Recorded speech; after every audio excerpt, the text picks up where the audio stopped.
നമസ്കാരം. ഓം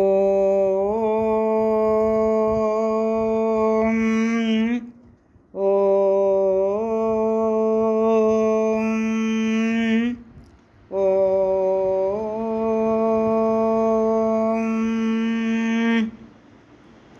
സർവമംഗളമംഗല്യേ ശിവേ സർവാർത്ഥസാധികേ ശരണ്യേ ത്രയംബകേ ഗൗരി നാരായണി നമസ്തുതേ. ഓം മഹാദേവ്യൈ നമഃ. ശ്രീമദ് ദേവി ഭാഗവതം ദ്വിതീയ സ്കന്ധം അധ്യായം 3. സൂതൻ ഋഷിമാരോട് പറയുകയാണ്, ഒരിക്കൽ മഹാഭിഷ രാജാവ്, അദ്ദേഹം ഇക്ഷ്വാകു വംശത്തിലെ ഒരു രാജാവായിരുന്നു. അദ്ദേഹം ബ്രഹ്മാവിനെ കണ്ട് വന്ദിക്കാൻ ബ്രഹ്മസഭയിലെത്തിയപ്പോൾ അവിടെ ഗംഗാദേവിയും ഉണ്ടായിരുന്നു, സുന്ദരിയായ ഗംഗാദേവി. അങ്ങനെ ഗംഗാദേവിയെ കണ്ടപ്പോൾ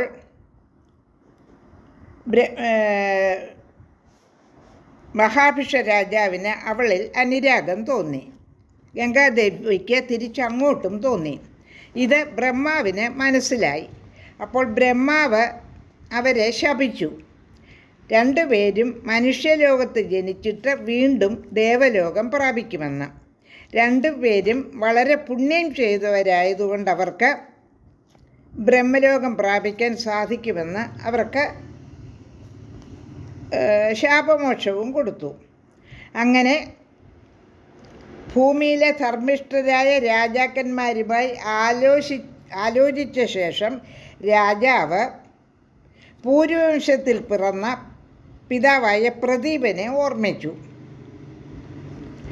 അപ്പോൾ അഷ്ടവസുക്കൾ ഭാര്യമാരോടൊത്ത് ക്രീഡിച്ചുകൊണ്ട് യാദൃച്ഛികമായി വസിഷ്ഠാശ്രമത്തിൽ എത്തി.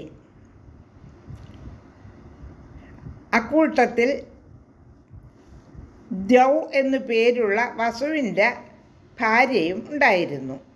അവർ നന്ദിനി പശുവിനെ കാണാനിടയായി.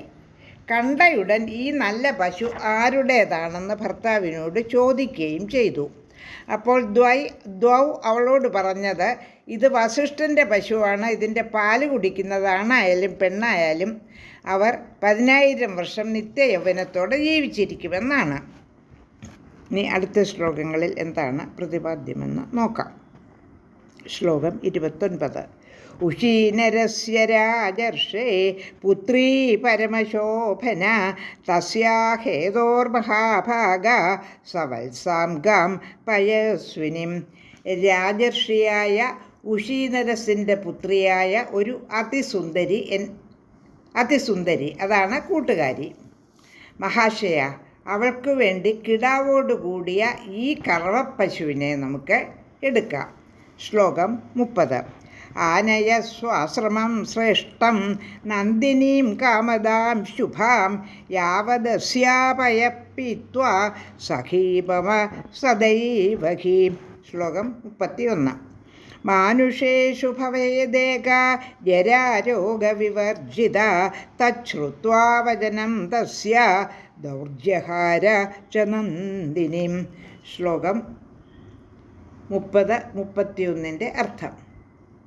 കാമമെല്ലാം കറന്നെടുക്കാവുന്ന ഐശ്വര്യമുള്ള നന്ദിനിയെ എൻ്റെ ഉത്തമമായ ആശ്രമത്തിലെത്തിക്കണം. ഇവളുടെ പാല് കുടിച്ചിട്ട് എൻ്റെ തോഴി എന്നും തന്നെ മനുഷ്യരുടെ കൂട്ടത്തിൽ ജരയോ രോഗമോ ഇല്ലാത്ത ഒരുവളായി ഭവിക്കണം. ദ്വൗ അവളുടെ വാക്ക് കേട്ട് നന്ദിനിയെ അപഹരിക്കുകയും ചെയ്തു. ശ്ലോകം 32. അവമന്യമുനിം ദാന്തം പൃഥാദ്വൈ സഹിതോ അനഘഃ ഹൃദായാമഥ നന്ദിന്യാം വസിഷ്ഠസ്തു മഹാതപഃ. ശ്ലോകം 33. ആ ജഗാമാശ്രമപഥം ഫലാന്യാദായ സത്വരഃ നാ പശ്യത യഥാധേനും സവത്സാം സ്വാശ്രമേ മുനി. 32-33 ശ്ലോകങ്ങളുടെ അർത്ഥം. ദാനശീലനായ വസിഷ്ഠനെ മാനിക്കാതെ പൃഥു തുടങ്ങിയവരുടെ സഹായത്തോടെ നന്ദിനിയെ അപഹരിച്ചു കൊണ്ടുപോയപ്പോൾ മഹാതപസ്വിയും നിഷ്കളങ്കനുമായ വസിഷ്ഠൻ പഴങ്ങളും ശേഖരിച്ചുകൊണ്ട് വേഗം ആശ്രമത്തിലെത്തിച്ചേർന്നു. നന്ദിനിയെയും കിടാവിനെയും ആശ്രമത്തിൽ കാണാഞ്ഞ് അദ്ദേഹം എല്ലായിടത്തും അന്വേഷിച്ചു. ശ്ലോകം 34. മൃഗയാമാസ തേജസ്വി ഗഹ്വരേഷു വനേഷ്വപി നാസാദിതായദാധേനു ഛുകോപാതിശയം മുനിഃ. വനങ്ങളിലും ഗുഹകളിലും ചെന്ന് അന്വേഷിച്ചു. ധേനുവിനെ കാണാനില്ലെന്നായപ്പോൾ തേജസ്വിയായ അദ്ദേഹത്തിന് അതികഠിനമായ കോപം വന്നു. ശ്ലോകം 35.